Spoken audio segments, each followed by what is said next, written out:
সম্মানিত ভাই সব, আমাদের আমিরি জামাত ডাক্তার শফিকুর রহমান সাহেব, বাংলাদেশ জামাত ইসলামের রাহবার, স্বপ্নের বাংলাদেশের রাহবার আমিরি জামাত আমাদের করছেন, তিনি এখন আপনাদের সামনে বক্তব্য রাখবেন। আমিরি জামাত ডাক্তার শফিকুর রহমান।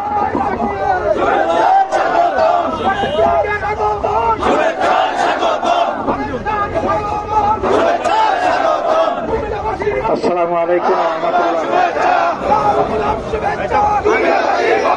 গোলাপ একটাও নাই, লাল গোলাপ সবাই। আপনারা সবাই কেমন আছেন? আলহামদুলিল্লাহ রাব্বিল আলামিন, ওয়াসসালাতু ওয়াসসালামু আলা রাসূলিহিল কারীম ওয়া আলা আলিহি ওয়া সাহবিহি ওয়া আহলি বাইতি আজমাইন। কুমিল্লা মহানগরের প্রাণপ্রিয় সম্মানিত জনগণ, আল্লাহ তাবারক ওয়া তাআলার শুকরিয়া। আজকে ভোরেই আমরা ঢাকা থেকে রওনা করেছি। মূলত ফেনীতে আমাদের কর্মসূচি রয়েছে। আপনারা দোয়া করবেন সেই কর্মসূচি যেন আল্লাহ সুষ্ঠুভাবে আঞ্জাম দেওয়ার তৌফিক দান করেন। আপনাদের কাছে শুধু এই আবেদন রেখে যাই যে 24-এ বহু জীবন আর রক্তের বিনিময়ে বাংলাদেশের জনগণ একটা পরিবর্তন পেয়েছে এবং এই পরিবর্তন এসেছে ফ্যাসিবাদীদের বিরুদ্ধে। কিন্তু আমাদের লড়াই শুধু ফ্যাসিবাদীদের বিরুদ্ধে নয়, ফ্যাসিবাদের বিরুদ্ধে। সেই ফ্যাসিবাদ পুরাতন হোক আর নতুন হোক, এদেশের জনগণ কাউকে ছাড় দেব না, আমরাও ছাড় দেব না ইনশাআল্লাহ। আগামীতে দীর্ঘদিনের প্রত্যাশা একটা সুষ্ঠু নির্বাচন জাতি মুখিয়ে আছে।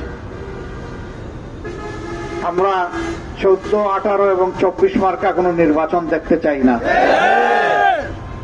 এ ধরনের কিছু আলামত আমরা লক্ষ্য করছি।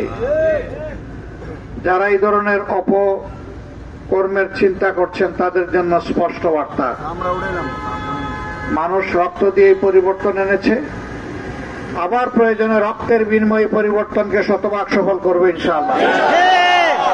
এখানে কাউকে কোনো ছাড় দেবে না এই জাতি, আমরাও দেব না। এই জন্য এখন থেকে ছাত্র, যুবক, শ্রমিক অতীতে যেমন বুক চিতিয়ে লড়াই করে নিজেদের অধিকার কায়েমের জন্য এগিয়ে গিয়েছিল, আগামীতে তাকে শতভাগ সফল করার জন্য এই আমাদের বুকে যুবকদেরকে ধারণ করে আমাদের সামনে এগিয়ে যেতে হবে। আমরা আমাদের প্রিয় যুবক, তরুণ, কিশোরদের জন্য আগামীর এমন একটি দেশ রেখে যেতে চাই যেখানে শান্তিতে তারা নিঃশ্বাস ফেলতে পারবে।